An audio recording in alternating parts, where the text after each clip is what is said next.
Welcome to Hood Champion Boxing and Sports. In boxing, you find a way to win or you find a way to lose.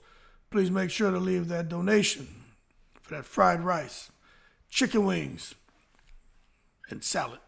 Now look, man. Terence Crawford. He may be the Joe Calzaghe of boxing right now. Now, I know some of y'all out here who don't know boxing like that, and it's okay. But for those of us who really know boxing like that, you're going to understand what I'm saying. Now, who is Joe Calzaghe for those of y'all who don't know? Well, this is Joe Calzaghe. Man retired undefeated. 46 wins, 32 knockouts. 5'11", 73-inch reach, 69% KO ratio. Now, for those of you who are going to say, how are you drawing some kind of parallel between Crawford and Calzaghe? Because somebody in the comments mentioned, right, we were going back and forth just having a healthy dialogue, and they mentioned that Crawford, if he beats Canelo, he's going to kind of be in a similar situation to Joe Calzaghe.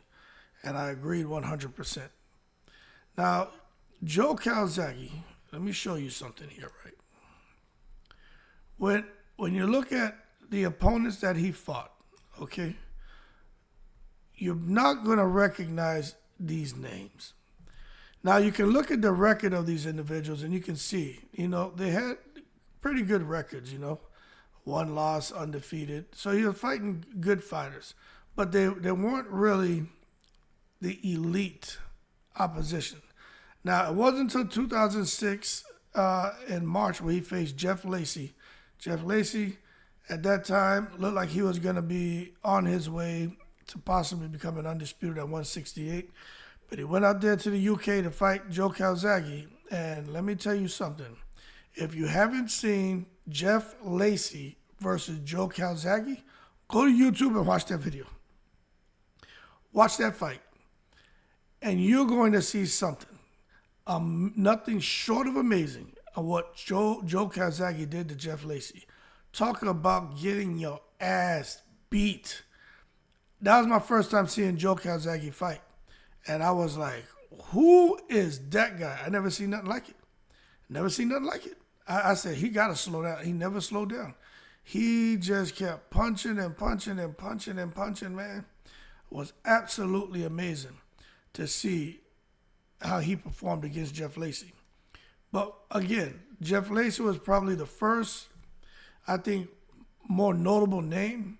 Then he went in there and he squabbed with Bika, beat him by decision. Then he fought Peter Manfredo, damn near killed him. Then he fought Kessler, just outworked him over 12. But really, it was these last two names, Bernard Hopkins and Roy Jones Jr., that was kind of the icing on the cake for Joe Calzaghe. But again, those were two big names of two fighters who were beyond their prime, but he did get those last two fighters at the end of his career. But they weren't, they definitely weren't in their prime at all. And as a result, Calzaghe, as far as the credit he deserves as a fighter with this outstanding undefeated record, he's not quite given the credit he deserves because his resume, to some people, is still quite questionable. So if Crawford beats Canelo, I think he's going to be in a very similar situation as Joe Calzaghe ended his career in, where he beat Canelo, but a lot of people are going to say Canelo wasn't in his prime, Canelo was old, and then they're going to say that's a good name, but it wasn't a prime Canelo. Then they're going to do Crawford like they do Calzaghe and say, well, who has Crawford really fought outside of Canelo? They don't give him credit for Madrimov, which is supposed to be a big fight for him.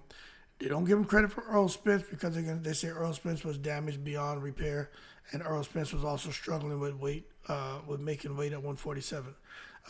They don't give him credit for the Sean Porter win. They don't give him credit for Amir Khan.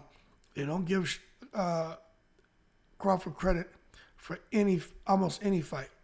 And then you go down to 140, they ain't giving him credit for Postal. They're not giving him credit for anyone. 135, they don't give him any credit. So for Terence Crawford, This man has never really received any credit for any fight.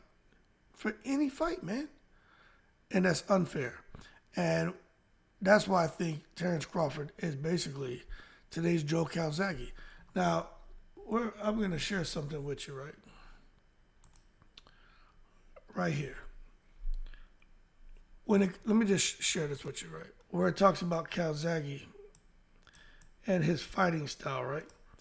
His fighting style was characterized by his exceptional hand speed, fluid movement, and let me make this a little bit smaller, and relentless work rate. When you think about Crawford, Crawford has exceptional hand speed, fluid movement.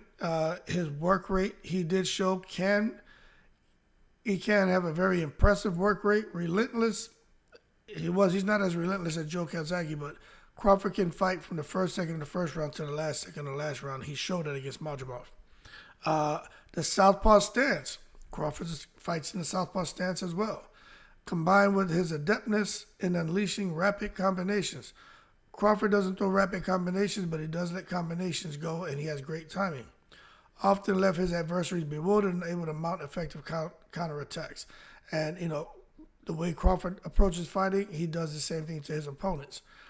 But the thing here about Calzaghe inspiring people and stuff like that is cool. But the thing he has, again, with Terence Crawford is the unwavering dedication, sportsmanship, and passion for the sweet science.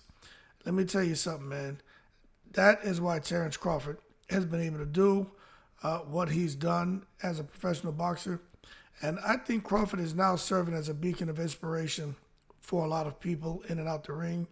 And I think Crawford is also transcending the realm of boxing, and it's resonating with sports enthusiasts and people, especially looking at the work he's doing over there when he visits other countries, in particular Africa.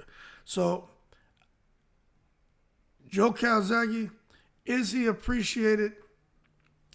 Yes. Is he appreciated the way he should be? I'm going to say probably no, because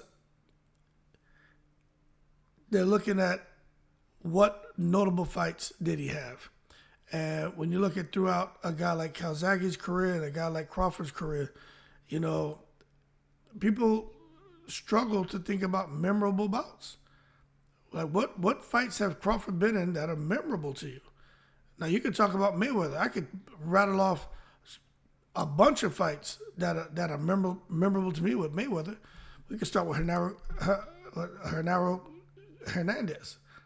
Gonzalez, whatever his last name was, first guy he got a belt from, Angel Manfredi. You know what I'm saying? Of course, you could talk about the Shane Mosleys and all that. How about when he fought Sean B. Mitchell, man? Chop Corley. You know what I mean? Diego Corrales, Arturo Gatti. Almost any fight Mayweather was in, that shit was memorable because of the way he went about destroying the. Mayweather had 50 fights and it was like 23 of them were champions that he fought. Or something crazy. Anyway, man, I just think the notable fights for Crawford is kind of hard to identify those notable fights and those defining moments in his career. And I think everyone he fought was deserved to be held in high regard as a formidable opponent. But people just don't give Crawford his credit. Nonetheless, man, that affects his status as a champion. And even right now, they don't want to give him the credit he deserves as a champion at 154. But to bubble up 2-weight division and get in there with Canelo, if he clips him, I'm telling you, he's going to be in the same situation as Joe Calzaghe. Because when it comes to Joe Calzaghe's notable fights and his challenges, you know what 2 fights to talk about? It's only 2. Well, you had Chris Eubank. That fight is 1. But it's Roy Jones and Hopkins. Nobody really talks about Kessler. They talk about Jeff Lacey because he beat the shit out of him. But it's probably Eubank Sr. But then really at the end of his career, Hopkins and Roy Jones. But, outside of that, I mean, it is what it is. He clipped them, seasoned veterans. But, I mean, that was it. But anyway, I just think for Terence Crawford, man, I think Crawford's had a remarkable career. And if he beats Canelo, I mean, that's just talk about the cherry on top, man, of a very, interesting and impressive career.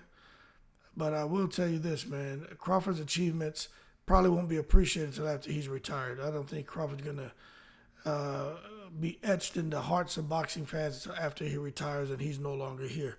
Kind of like Deontay Wilder and even like Mayweather to a certain point. But I just think it's been a privilege to witness Crawford on his extraordinary journey. And I think Crawford, if he beats Canelo, I just think it's just going to serve as a timeless reminder, man, that there are some fighters who are just born, like what Canelo, I was born ready. Crawford was born ready. You can't create what Terence Crawford is. You cultivate it. I think he was created the way he is, and it was meant for him to do everything he's done in boxing. But that being said, just keep things as real as possible. When I look at Terence Crawford and what he's done and what he's about to do, if he clips Canelo, I think his career, according to most boxing fans who know anything about Joe Calzaghe, they're just gonna say Crawford ain't nothing but a Calzaghe. Whole lot of talent that never really fought anybody, and I don't agree with that. But it is what it is. Keep cool. I'm in the breeze.